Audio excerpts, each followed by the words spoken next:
Welcome to Inside the Yankees. I'm Chris Sheeran. On this episode, we go down on the farm as we check out what life is like in the minors. We also head back to the Bronx to preview what the Yankees chefs have been cooking up for your enjoyment this season. Reliever Luke Weaver joins us to talk about his season so far as well. But as promised, let's head down to the farm. Getting to the majors is an incredibly tough task. Oftentimes, players spend years toiling in the minors waiting for their big opportunity. Today, we're at the Yankees minor league complex where we're going to get a closer look on what life is like as a minor leaguer. Welcome to this week's Mayor on the Move.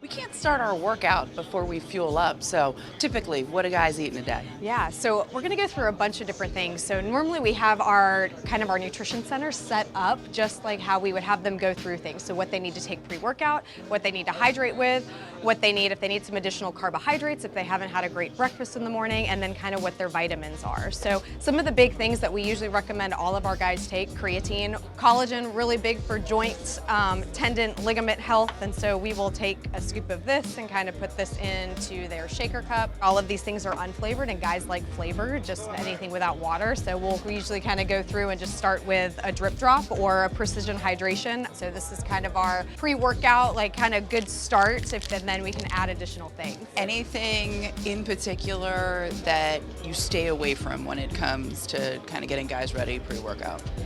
I think it's all going to be really individualized. I think that's a really big thing that we really do here is we try to individualize nutrition that's customizable to them. We'll meet with every guy when they get here for spring training and just go through, like, what have you taken in the past? What are you on currently? What did you do in the off season? So it's a lot of questions that we'll go through.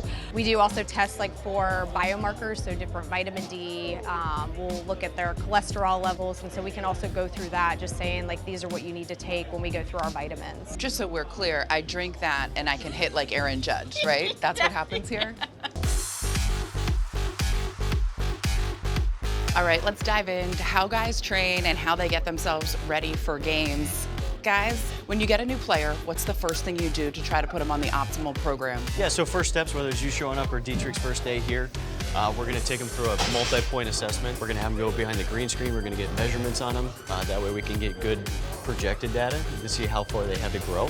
We're going to do a lot of goniometry measurements, put them in front of cameras, and then once we're done with that, we'll sit down with the player, talk about how they've previously trained before, what do they like, what don't they like, look at all the data points, look at what their archetype is, and then how are we going to structure the workout for best development from that player. We have a lot of strength coaches and trainers here that can, just help oversee the players' performance and also their development here, specifically in the weight room. I think with the technology and the space and the facilities, we give our players the optimum opportunity to just get better each and every day in this environment. We chart everything as far as what kind of weights guys are using and using on a daily basis, just so we can kind of see a constant progression. That's what we're all about, whether it's quick, small, whatever. As long as we're kind of continuing to see an upward trend, that's what we're after on our way to the major leagues here. Have you ever worn sleeves? No, this year's Sleeveless Society, we like to nominate some guys that we've noticed that have gone above and beyond, not just on the field, but in the training facility, whether it's with our trainers here, with our nutrition department, just that have excelled from last year until this year, and we like to incentivize, but also give them the opportunity to also go sleeveless in the gym.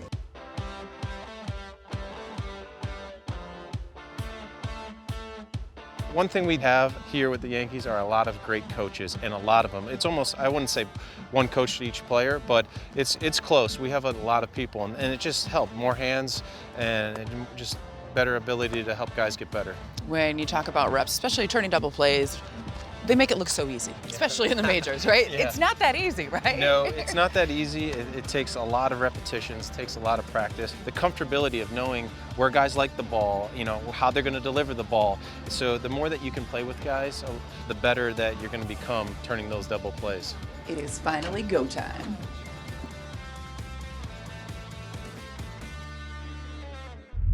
The New York Yankees, in collaboration with Legends Hospitality, welcomed the media to their annual Yankee Stadium Concessions Preview Tasting. Attendees had the opportunity to sample a variety of new menu items, while also learning about the inspiration behind both the classic favorites and the exciting new offerings. I think, of course, you can't come to the baseball stadium without having the 99 burger. Everybody has to have the 99 burger. That's one of our biggest sellers. What we have new this year is a lot of stuff, actually. Nuchis empanadas, Caribbean food delights beef, Jamaican beef patty. The collab we're doing with Chris Petroni with the Worcester Softie. Bondi Sushi is one of the biggest things we're doing new this year that we're super excited about. I mean, this is like a celebration, right? Coming to Yankee Stadium is such an iconic thing, watching the Yankees. So the food's got to be the same. So this is a blend between chicken tenders and hot dog, right? So this is our bird dog, where we put a chicken tender on top of a hot dog, cheese sauce. It's just iconic, just like the Yankees and Yankee Stadium. Well, the collaboration is like we came here, we selected the best of the best that we had. So we brought a selection for the team, the executive team, and they selected the 3 best ones that we have. My personal favorite was the buffalo chicken, the Korean ribeye barbecue, as well as the kung pao chicken. We selected the 3 of the best that we have, and again, amazing dumplings, and we're excited to be in partnership with the Yankees. We've kind of expanded our offerings here. We have a lot of new partners and a lot of new options, whether it's some of the old school or some of the new school, and we've kind of combined a little bit of both. We have LaBelle's steak. They're a cornerstone in our concessions, and we're introducing a new pastrami sandwich from them. It comes with Mike's Amazing Mustard, a kosher dill pickle, on beautiful rye bread, locally made in the Bronx. And something new is where we've taken the Caribbean Food Delights Jamaican beef patty, and we've really elevated it with a jerk barbecue aioli and a lime cilantro slaw. When you try the LaBelle's pastrami, you will just see. But it's really iconic. New York, Yankee Stadium, the Bronx, pastrami on rye bread, real old school. We brought it in during the playoffs and the World Series as a test. Well, the test exploded. And so now we know we're going to be in Delta, we're going to be in a couple of other locations throughout the building, and we'll let you know where in the building it's going to be. What we went with was like essentially taking that quintessential vanilla soft serve from Mr. Softie, and we top it with a chocolate hazelnut hot fudge, right? Really over the top, a lightly whipped vanilla panna, so lightly whipped vanilla cream, and then this is the what we're so fondly calling cannoli crunch, right? So imagine making toffee, but without nuts and doing it with the cannoli shells. So a true test of maximalism. Brown, buttery, salty, crunchy, creamy. I mean, the whole gang's here. And I'm just, bro, you know me, I'm happy to be here, grateful.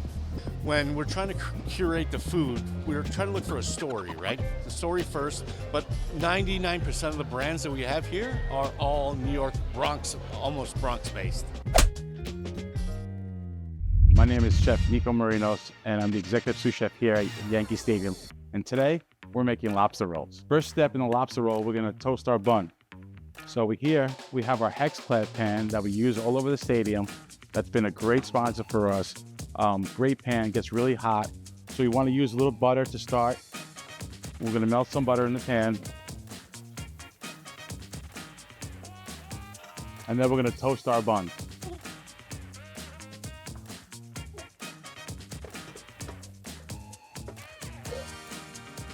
While our buns are toasting, we're gonna make the lobster roll.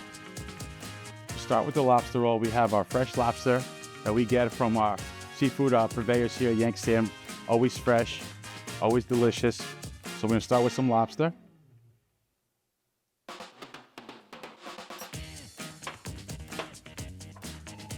Then we're gonna add a little Mike's Amazing Mayo.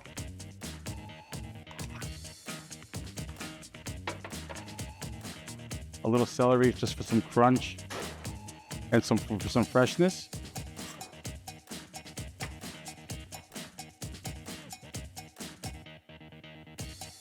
And then we're gonna season this up with a little Old Bay, a little salt and pepper.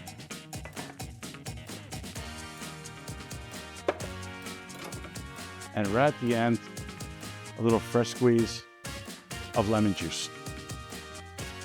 So when we have everything together, we're gonna mix it all up.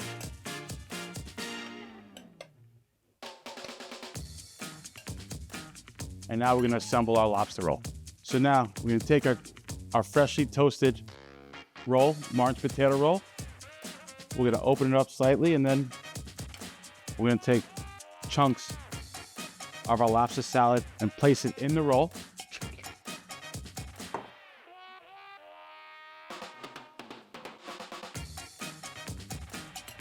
And then just to finish it off, we're gonna hit it with a little bit of Old Bay on top. And then we get a couple sprigs, some nice fresh Italian parsley. So the lobster roll with the Lay's potato chips can be found in the Change Up Kitchen located in section 105 of Yankee Stadium. Enjoy, guys. We've got more to come on Inside the Yankees. Don't go anywhere as we go on and off the field with the Bronx Bombers. Stick around. Welcome back to Inside the Yankees. Reliever Luke Weaver has been lights out for the Yankees this season. The man known as Dream Weaver has not only been locking down victories for the Bombers, but he's also been injecting a dose of his unique personality as well. I'm with Yankees reliever Luke Weaver. Luke, the bullpen has been excellent. You look over the last 7, you guys are pitching to a sub-1 ERA. Just what do you think has led to your success as a bullpen, as a unit? Well, first off, getting people out. That'll help the ERA for sure. I think those numbers don't really get noticed from us. I think it's about doing our job individually, stepping up when needed to, support each other, making sure we're keeping it light. Just all the simple things that one would do. I think showing up to the field every day is about having fun. It's about not getting too stressed out, especially in big moments. It's just about embracing the challenge and finding a way to win it. And I think when you go and put your head down on the pillow at night, you just want to be like 100% was there, and whether it was in my favor or not, like, that's part of the game. So it's just a very easy mindset. It's one that's definitely fun, and we have a good laugh down there from time to time. How do you keep it light? Well, I just I count to 100 a lot. I mean, I don't know. I find things, play I Spy. Have you played I Spy of late? I have not done that in quite some time. Yeah, well, underrated game. Either way, you just find ways to pass the time. You stay locked in. I think it's like a soft focus. It's something where you know what's going on in the game, but you're not like too dialed in until the moment comes. And I think that helps keep the energy contained. I think you're not giving away too much. But, there's a whole mental, skills type thing we can go down to, but I think we're short on time here. You say you try not to look too much at the numbers, but guys are getting outs, putting up zeros. Do you feel like you guys are kind of fueling off of each other when that's happening? Yeah, for sure. I think if there's a disruption, it's the guy to close that up. It's but when you're really feeding off each other and you're doing what we're doing, you don't really take notice of it. You're just kind of flowing. You're just going, and you're just, next thing you know, you of course bring it up, and now I got to think about it. But with that being said, it's a real testament to what we're doing. Obviously, there's ebbs and flows. I'm sure there'll be times where it won't be as pretty as we'd like, but it's about keeping that as short as possible. And guys pick each other up when needed. So, life is too short to just be drowned out in our sorrows. We just want to make sure we're coming with a smile. Now, you've told me multiple times last season you're not superstitious. You're a little stitious when it comes to some of the numbers. So I'm not going to read you your numbers to start the season, but they have been very, very good. What do you think has allowed you to get off to such a good start? I don't know. Hitters being nice, I guess. Hitters are never nice. Come on. Yeah. Hitters just being polite. I think it's just a matter of grabbing some momentum and taking it and finding ways to miss small and really think through certain at-bats that don't feel great and some at-bats that feel really good. Last night was a good testament of just feeling warm in some weather and just feeling very confident. And then there's some other ones that have not been as dialed in with some walks. It's just been about navigating and finding a way to put up a zero. So it's not making the moment big. It's just about how can I one, survive sometimes. Maybe sometimes it's about how do we dominate, but it comes, and it's just about adjustments. So these things will come and go. I'm happy with where we're at and I'm at, but, you know, we put enough together, then you just hope to be on the good end of it. You mentioned the warm weather. The velocity was up last night, 95.7. People were talking about it just to keep an eye on it. I know you weren't worried about it. You said it comes. That's typically what happens. But I asked Aaron Boone about it after the game, and he said, yeah, he was digging his fastball. Would you agree with that assessment? That's a nice word. I was feeling nice about it. Yeah, I was feeling nice. I did take a peek at the first one to get a feel, and then as we went on, I felt like I really got into a good groove with it. It was nice to see it back to where I hope it to be. You know, people don't need to stress about things. You know, if we just need to relax and, you know, enjoy the game, and if we're doing our job right, it shouldn't have to look perfect. So I wasn't too worried about it. You know, people can be okay with me getting back into the feel for things, but it just goes back to what I said. Sometimes you got to navigate and go through certain climates, certain patches, but it's part of the game, and you just find a way to get it done. Before I let you go, a couple more questions. What do you think of Fernando Cruz's splitter? How would you describe that pitch? Well, you know, I give Mark Leiter a hard time. I was just like, hey, you know, we got a real splitter guy here now. But no, it's awesome to have two of the best splitters in the game, right? Fernando has a very different one. I think they're very different pitches, even though they're labeled the same. But I played with Fernando in Cincinnati a couple years ago and got a first-hand look, just like I am now. And people are starting to see this guy, not if they haven't already, huge strikeout threat. The splitter gets the craziest swings. Sometimes you're just like, I don't know what they're swinging at, but he does such a good job of tunneling, creating a unique pitch. And look, we got guys that have pitches that nobody else throws in the league, right? We got Devin, we got Mark, we got Fernando. They're just unique outlier pitches. So it makes it hard for one inning or the amount of time that hitters get to try to adjust and get a feel for it. And it shows in their strikeout numbers. You mentioned Devin. How much do you think of a luxury it is for Aaron Boone to be able to not only go to him as the closer, but if he has a day off, go to you as well? Well, I can't comment on the luxuriness of that, but I think it's nice to be able to have an elite arm down there that at any point you feel like the door is slammed. But I'm happy to be a guy that can take some of that stress off of his plate when he needs a day like yesterday. And, you know, likewise, if there's other guys that need to step up in different situations. But, hey, we're just rolling. It's not about one person, right? It's not about a duet. It's just about a collective group, and I think that's what we're putting together. Luke, I appreciate the time. Thanks, Meredith.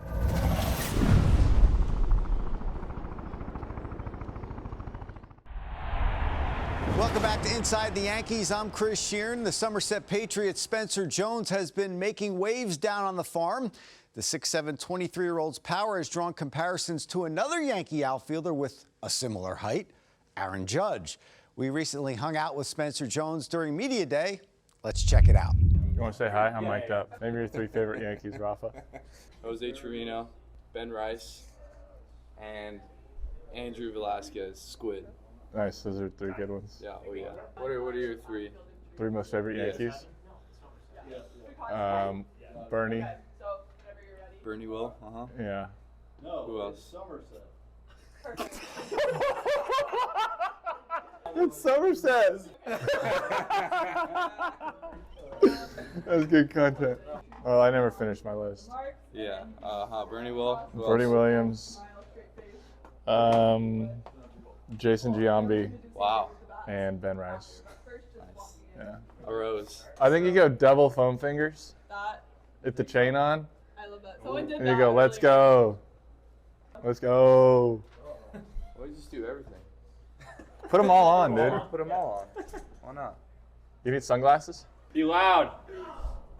Let's go. Can't hear you. Come on.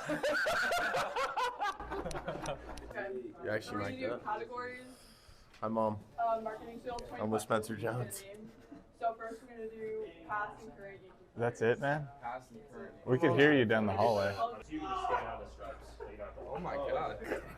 Is that Cole? Yeah. Oh, really? Yeah. Saying let's go? Yeah. How'd it sound? That was the loudest. Was it good? You ready? All right, Rafa. Your turn. Can I ask him the questions? If you could trade lives with anyone on the team, who would it be? Spencer Jones. Okay. Yeah. No, it's Somerset. That was really good. That was really good. Good vibes. Those are good vibes. Babe Ruth, Luke Gehrig, Ben Rice. The Trinity. Trinity.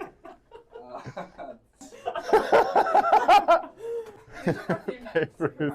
Luke, Eric, Ben Rice. Yeah, put the hat on before you put the chain on. Huh? Put the hat on before you put the chain on.